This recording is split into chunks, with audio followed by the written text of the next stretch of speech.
Saturday suspense YouTube চ্যানেলে আপনাদের স্বাগত। প্রতি সপ্তাহে আমাদের গল্প শুনতে আমাদের চ্যানেলটিকে সাবস্ক্রাইব করুন এবং নোটিফিকেশন বেল আইকনটি প্রেস করুন। আমরা কখনোই অন্ধবিশ্বাসকে প্রশ্রয় দেই না। গল্পের লেখক ভৌতিক আবহ তৈরির জন্য এসব লিখে থাকেন, তাতে পাঠকেরা আনন্দ উপভোগ করেন। আজকে আপনারা শুনবেন দেবল দেব শর্মার চশমা। আজকের গল্পের সূত্রধার আমি অর্পিতা। গল্প পাঠে আকাশ, অন্যান্য চরিত্রে আকাশ এবং সৌগত। একটা জিনিস কি করে অভিশপ্ত হয় তা কি আপনারা জানেন? জানেন না তো? আজকের গল্পে জানবেন মানুষের একটি প্রিয় জিনিস কিভাবে অভিশাপের আকারে অভিশপ্ত হয়ে ওঠে এবং সেই অভিশপ্ত জিনিসের উপরে জীবনের একটি ভয়াবহ অনুভূতির আকার ধারণ করে। তবে শুরু করা যাক আজকের গল্প, দেবল দেব শর্মার চশমা।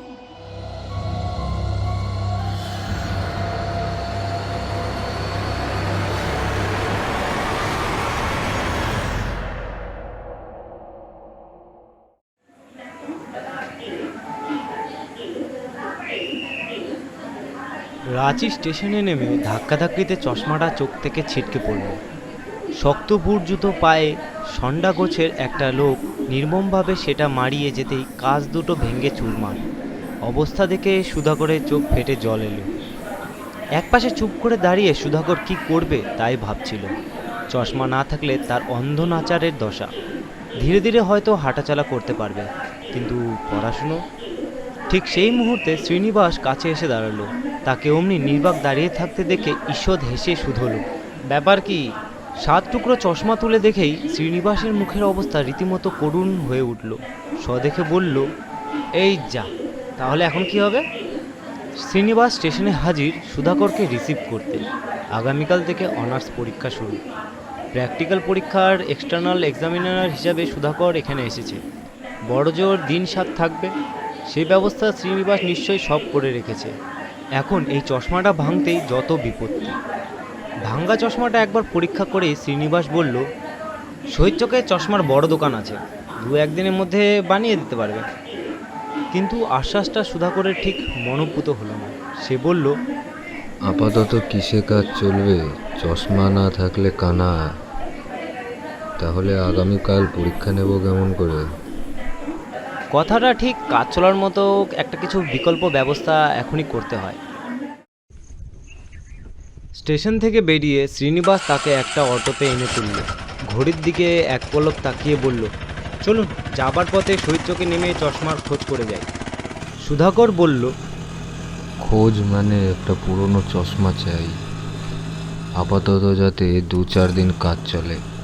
তার মধ্যে ওরা ভাঙা চশমার কাজ বসিয়ে দিক, তাহলেই হবে।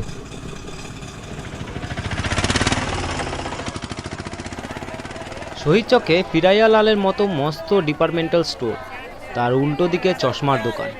ঘড়িতে 8টা বাজে। দোকানটা সবেমাত্র খুলেছে। সুধাকর একপাশে দাঁড়িয়ে ইতস্তত চোখ বুলিয়ে নিচ্ছিল। সুটকেসে হাতে খদ্দেরকে ঢুকতে দেখেই দোকানের মালিক একটু অবাক হয়ে তাকালো। শ্রীনিবাসকে লক্ষ্য করে বলল, কি ব্যাপার, 7 সকালে চশমার দোকানে আসতে হলো? মালিক বোধহয় শ্রীনিবাসকে চেনে, অন্তত তার কথা বলার ভঙ্গি দেখে তাই মনে হলো। ভাঙ্গা চশমাটা পকেট থেকে বের করে সুধাকর বলল, প্ল্যাটফর্মে হঠাৎ পড়ে গিয়ে এটা ভেঙে গেল, অথচ কাল সকালে 10টা থেকে পরীক্ষা শুরু। আমার আবার চশমা না হলে চোখ দুটো অন্ধ, একটা অক্ষরও পড়তে পারি না। দোকানের মালিক চিন্তিত মুখে বলল, কিন্তু 3-4 দিনের আগে তো আপনাকে চশমা বানিয়ে দিতে পারবো না। ক্রিপ্টো গ্লাস হলে আবার কলকাতা থেকে আনাতে হবে। সে নয় হলো, কিন্তু 2-4 ঘন্টার মধ্যে তো আর চশমা তৈরি হবে না। শ্রীনিবাস জিজ্ঞেস করল, দোকানে তৈরি চশমা নেই? মানে স্যারের চোখের পাওয়ারের সঙ্গে যদি সেটা মেলে, তাহলে অন্তত পরীক্ষাটা নিতে অসুবিধা হয় না। দোকানি ব্যাপারটা বুঝলো। তৈরি চশমা নিশ্চয়ই আছে, কিন্তু মুশকিল হলো পার্টি যদি হঠাৎ ডেলিভারি নিতে আসে।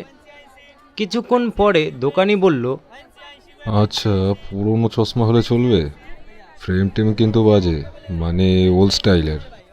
সুধাকর ঈষৎ ঝাঁজের সঙ্গে বলল, আরে মশাই, ফ্রেম নিয়ে আমি কি ধুয়ে খাবো? আমার হলো কাজ চলা দিয়ে কথা। পুরনো চশমা চোখে দিয়ে পরীক্ষা শুরু করলো সুধাকর, কিন্তু কোনোটাই যে তার চোখের পাওয়ারের সঙ্গে মিলছে না। খবরের কাগজটা সামনে ধরে নানাভাবে চেষ্টা করলো। হেডলাইন কিংবা বড় অক্ষর যদি বা পড়া যায়, সাধারণ টাইপে ছাপা একটি বর্ণ তার দৃষ্টিতে বোধগম্য হলো না। হঠাৎ পুরনো চশমার বাক্সের একটা চাঁদির ফ্রেমের চশমার উপর নজর পড়ল। হাত বাড়িয়ে সুধাকর সেটা নিতে গেলে দোকানি বলল, এটা নিচ্ছেন? দেখি কাজ চলে কিনা। আশ্চর্য! চশমাটা চোখে দিতেই সুধাকরের দৃষ্টিতে কাগজের প্রতিটি অক্ষর স্পষ্ট হয়ে উঠেছে। গড়গড় করে 8-10 লাইন দিব্যি পড়ে গেল। শ্রীনিবাস তালি বাজিয়ে বলল, হুররে, তাহলে এতেই কাজ হবে। সুধাকরের হঠাৎ মনে হলো চশমার দিকে সে যখন হাত বাড়ালো, দোকানি যেন তখন একটু খুঁতখুত করছিল। মুচকি হেসে তাই সে শুধলো, চশমাটা দিতে আপনার আপত্তি আছে নাকি? না, আপত্তি কিসের? তবে একটা কথা। দোকানি যেন কিছু বলতে গিয়ে থেমে গেল। কি কথা আবার? সুধাকর জিজ্ঞাসু হলো।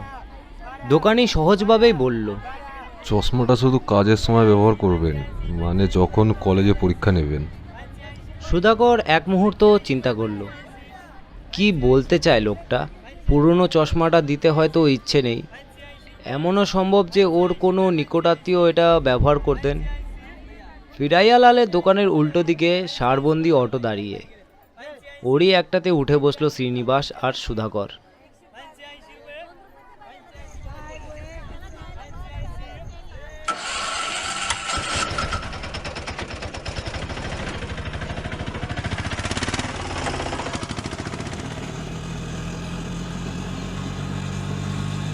একটা মস্ত কম্পাউন্ডওয়ালা বাড়ির সামনে দুজনে গাড়ি থেকে নামলো। শ্রীনিবাস বলল, পিছন দিকে একটা ছোট্ট গেস্ট হাউস আছে, ওখানেই আপনার থাকার ব্যবস্থা করেছি। গেট খুলে কিছু দূর হেঁটে গেলেই গেস্ট হাউসটা চোখে পড়ল। পুরনো আমলের বাংলো প্যাটার্নের বাড়ি।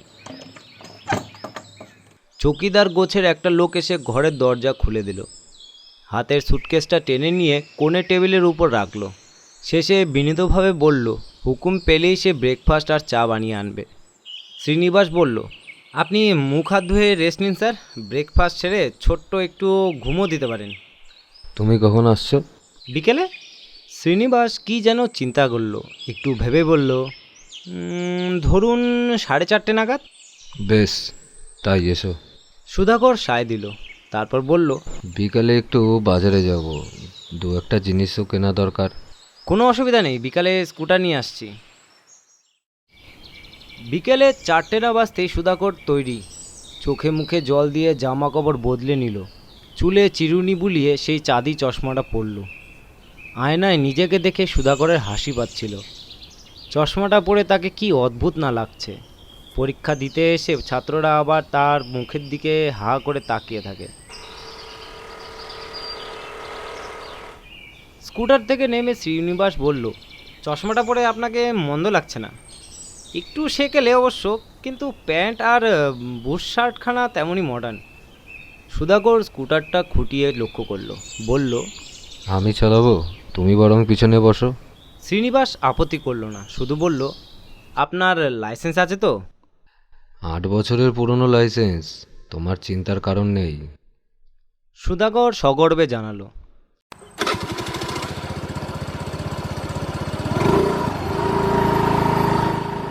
গাড়ি মুহূর্তে স্পিড নিল।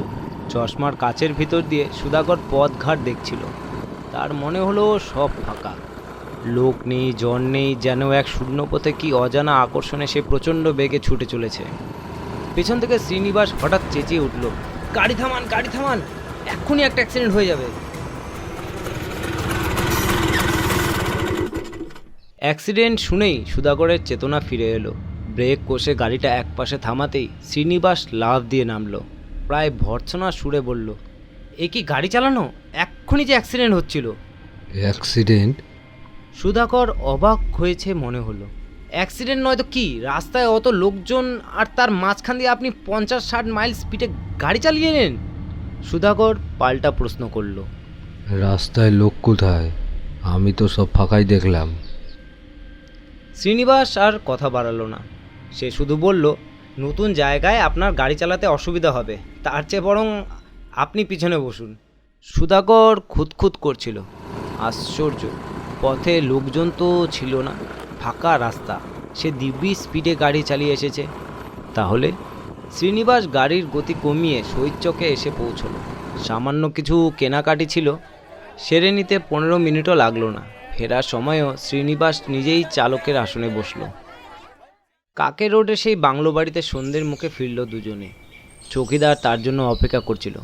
ঘরে পা দিতেই বলল, চা বানিয়ে আনি সাহেব। সুধাকর ঘাড় হেলাতেই রান্নাঘরে গিয়ে ঢুকলো। চা পান করে শ্রীনিবাস উঠল, বলল, কাল সকাল 10টা নাগাদ আসছি, আপনি তৈরি হয়ে থাকবেন। অবশ্য। সুধাকর ঈষৎ হাসল। বাংলো বাড়ির চৌকিদার থলি হাতে নিয়ে কি যেন সব কেনাকাটি করতে বেরিয়ে গেল। চাঁদির চশমাটা পরে সুধাকর একটা বইয়ের পাতায় চোখ বুলোচ্ছিল। সেই মুহূর্তে হঠাৎ লোডশেডিং হয়ে গেল। সুধাকর কোনো রকমে হাতরে একটা প্যাকেটি গোছের মোমবাতি বের করে আলো জ্বালল। তার কেমন যেন অস্বস্তি লাগছিল। দরজায় ঠুকঠুক শব্দ শুনে সে মুখ তুলে তাকালো। আবছা অন্ধকারে দেখল চৌখাটের সামনে এক মধ্যবয়সী ভদ্রলোক দাঁড়িয়ে। তা বয়স 40-এর মতো হবে। পরনে ধুতি পাঞ্জাবি, চোখে চাঁদির চশমা। আজ সকালে দোকানে যে চশমাটা সুধাকর নিয়ে এসেছে সেটা অবিকল তেমনই। একটু অবাক হয়ে সুধাকর প্রশ্ন করল, আপনি কাকে খুঁজছেন? কিছু দরকার আছে? না, দরকার তেমন নেই। লোকটি হিন্দিতে জবাব দিল। ঈষৎ হেসে বলল, আপনার সঙ্গেই দুটো কথা বলতে এলাম। আমার সঙ্গে? সুধাকর একটু অবাক হলো। তারপর লোকটির উদ্দেশ্যে বলল, বসুন। আগন্তুকের আগমনের কি উদ্দেশ্য হতে পারে সুধাকর তাই ভাবছিল। লোকটা কোনো পরীক্ষার্থীর গার্জেন নয় তো? আগামীকাল এক্সামিনেশন ক্যান্ডিডেটের যাতে কোনো সমস্যা না হয় সেজন্যই সুধাকরের কাছে আগাম তদির জানাতে এসেছে। কিন্তু না, লোকটা তেমন কোনো ইঙ্গিত দিল না, বরং তার সঙ্গে অন্য সব গল্প শুরু করলো। সে থাকে ডোরান্ডায়, রাত্রিরে এদিকে বেড়াতে এসেছিল। বাংলো বাড়ির দরজা খোলা দেখে নিছক কৌতূহলের বশে ঢুকে পড়েছে। সুধাকর জিজ্ঞেস করল, বাংলো বাড়িটা খালি পড়ে থাকে নাকি? হ্যাঁ, প্রায় সারা বছর। অবশ্যই মাঝে মধ্যে এই আপনার মতো 2-4 জন আসে। ওর চশমার দিকে সুধাকর বারবার তাকাচ্ছিল। আশ্চর্য, এমন মিলও হয়।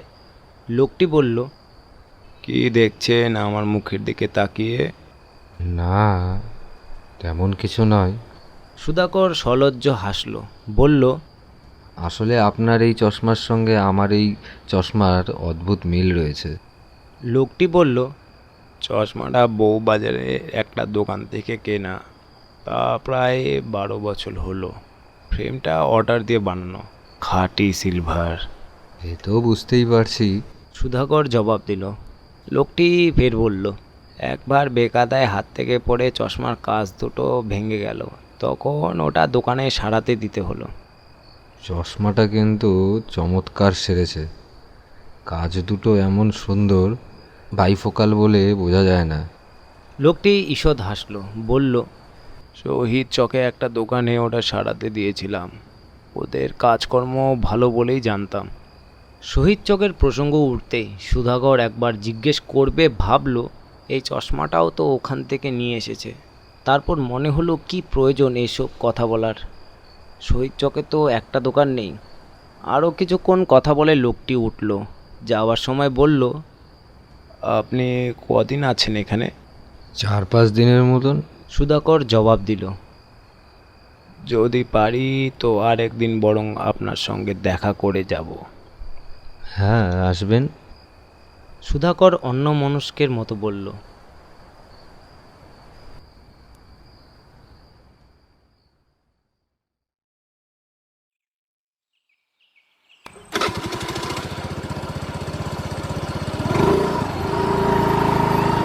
পরদিন শ্রীনিবাস গাড়ি নিয়ে হাজির।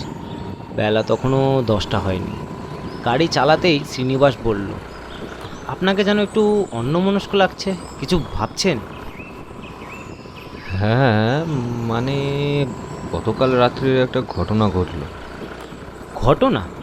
সুধাকর ভুরু তুলে তাকালো, বলল, তো তুমি চলে যাওয়ার কিছুক্ষণ পর ডোরান্ডা থেকে এক ভদ্রলোক এসেছিলেন। চৌকিদারটা তখন বাজারে গিয়েছিল। ডোরান্ডা থেকে? শ্রীনিবাস খুব অবাক হয়ে বলল, সে তো এখান থেকে অনেক দূর, তা প্রায় 10-12 কিলোমিটার রাস্তা। সুধাকর বলল, ভদ্রলোক নাকি কি কাজে এইদিকেই এসেছিলেন। তখন আবার লোডশেডিং চলেছে। তারপর? ভদ্রলোকের চোখে একটা চাঁদির চশমা, অবিকল এই চশমার মতন। প্রথমে মনে হলো ওই চশমাটাই বুঝি উনি পরে আছেন, কিন্তু তা কেমন করে হবে? দোকানের সেই চশমাটা তো আমার চোখে। তাহলে ভদ্রলোক কেন এসেছিলেন? কারোর জন্য তদির করতে? মোটেই না। তাহলেও তো একটা মানে ছিল। সুধাকর চিন্তিত মুখে বলল। বাংলোর দরজা খোলা দেখে নিছক কৌতূহলের বসেই ঢুকে পড়েছেন। শ্রীনিবাস বলল, ভদ্রলোকের নাম জিজ্ঞেস করেছিলেন? এই যা, এইটাই তো মস্ত ভুল হয়ে গেছে। সুধাকর আফসোস করল, বলল, তবে উনি হয়তো আবার আসবেন 2-1 দিন বাদেই। নামটা তখন জেনে নিলেই হবে। না না, ওসব উটকোর লোককে বেশি আমল দেবেন না। শ্রীনিবাস তাকে সাবধান করল, বলল, কি মতলবে এসেছিল কে জানে, যদি আবার আসে তো সিধে ভাগিয়ে দেবেন। সুধাকর আরও একটা কথা বলল, গতকাল রাত্রে চশমাটা সে টেবিলের ড্রয়ারের ভিতরে রেখেছিল। আজ সকালে ঘুম থেকে উঠে দেখলো চশমাটা টেবিলের উপর রয়েছে। শ্রীনিবাস বলল, ওটা আপনার মনের ভুল।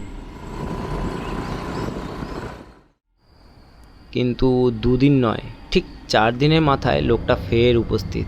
তখন লোডশেডিং চলছে, চৌকিদারটা বাজারে।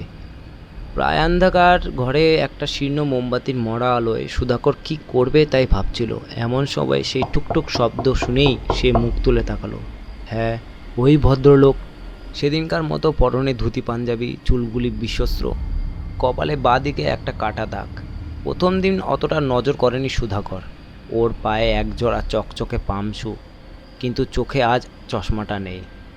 লোকটি এগিয়ে এসে বলল, আজ একবার আপনার সঙ্গে দেখা করার সুযোগ হলো। সুধাকর বলল, ডোরান্ডো তো অনেক দূর, এতটা পথ সেখান থেকেই এসেছেন? এলাম বলেই তো আপনার সঙ্গে দেখা করতে পারলাম। আচ্ছা, আর কদিন থাকবেন এখানে? কালই পরীক্ষা শেষ। রিজার্ভেশন পেলে রাত্রে ট্রেনই ধরবো, নইলে পরশু শিওর। টেবিলের উপর দোকানে সেই চশমাটা পড়েছিল। এক পলক সেদিকে তাকিয়ে সুধাকর জিজ্ঞেস করলো, আপনার চশমার কি হলো? ভুল করে বাড়িতে ফেলে এসেছেন নাকি? লোকটি কেমন অদ্ভুত হাসলো, বলল, বাড়িতে ফেলে আসবো কেন? পরক্ষণেই টেবিল থেকে চাঁদি চশমাটা তুলে নিয়ে সেটি চোখে পড়ল। মুচকি হেসে বলল, এটাই তো আমার চশমা, পেয়ে গেছি। লোকটির চোখ দুটি যেন স্থির, অপলক দৃষ্টিতে তাকিয়ে থাকে, চোখের পাতা পড়ে না। আগের দিন চশমা পরে এসেছিল, তাই ঠিক বুঝতে পারেনি। তবু সুধাকর প্রায় প্রতিবাদ জানালো, ও চশমাটা আপনার হবে কেন? শহীদ চকের দোকান থেকে ওটা আমি চেয়ে এনেছি। পরীক্ষার কটা দিন ব্যবহার করব বলে আমার চশমার কাজ ভেঙে গিয়েছিল, তাই বদলাতে দিয়েছি। যাবার আগে ওটা ফেরত দিয়ে আমার চশমা ডেলিভারি নেব। লোকটি যেন একটু রহস্য করে বলল, এ চশমা তাহলে আমার নয়? আপনি ঠিক বলছেন? সুধাকর দৃঢ় কণ্ঠে জানালো, আগে হ্যাঁ, এই চশমাটা সেই দোকানির। অবশ্য আপনার চশমার সঙ্গে অদ্ভুত মিল। প্রথম দিন দেখে আমি রীতিমতো চমকেই গিয়েছিলাম। লোকটি কেমন অদ্ভুত হাসলো, তারপর সুধাকরের মুখের দিকে তাকিয়ে যেন জেরা করলো। চশমাটা আমার নয় বলছেন? ঈষৎ বিরক্তির সঙ্গে সুধাকর জবাব দিল, বললাম তো, শহীদ চকের একটা দোকান থেকে চশমাটা চেয়ে এনেছি। ঠক করে চশমাটা টেবিলে নামিয়ে রেখে সে উঠে দাঁড়ালো, বলল, চশমাটা তাহলে খুঁজে দেখি, না পেলে কাল রাত্রিরে বরং আপনার কাছে একবার আসবো।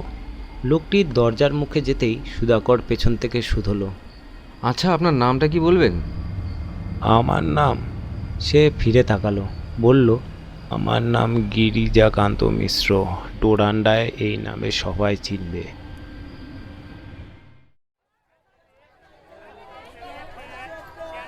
পরদিন বিকেলে শহীদ চকের সেই দোকানে গেল সুধাকর শ্রীনিবাস সঙ্গে। চাঁদির চশমাটা ফেরত দিয়ে বলল, জানেন, ডোরান্ডা থেকে এক ভদ্রলোক এসেছিলেন আমার কাছে। তার চোখেও অবিকলই একই চশমা। দোকানি ভুরু কুচকে শুধলো, চশমাটা অবিকল এরকমই দেখেছেন? হ্যাঁ, মানে প্রথম দিন দেখে তো খুব অবাকই হয়ে গিয়েছিলাম। দ্বিতীয় দিন আবার চোখে চশমা নেই। টেবিল থেকে এই চশমাটা তুলে নিয়ে বললেন এটাই নাকি তার। শুনে দোকানি যেন একটু গভীর হয়ে গেল। বলল, আচ্ছা, উনি কখন এসেছিলেন আপনার কাছে? রাত্রি 9টা নাগাদ, তখন আবার লোডশেডিং চলছে। দোকানি শুধলো।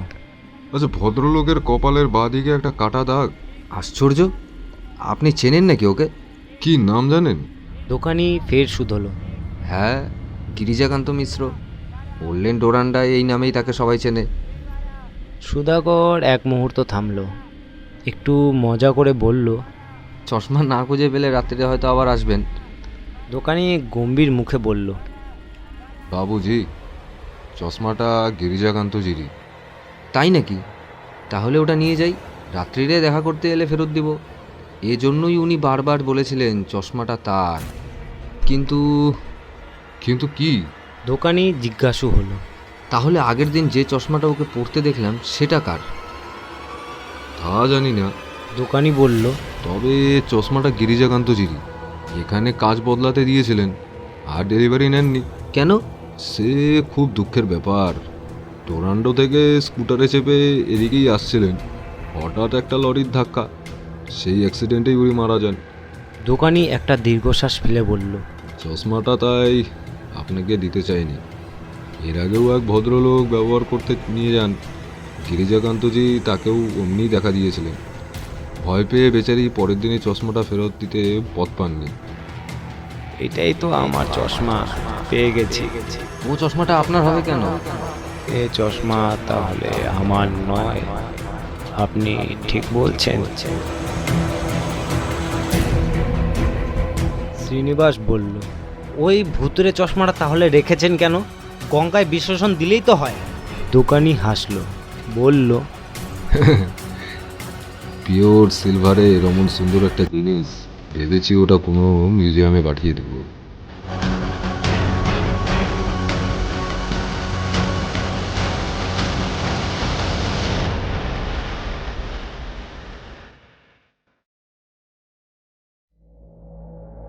আজকে আপনারা শুনলেন দেবুলদেব শর্মার চশমা।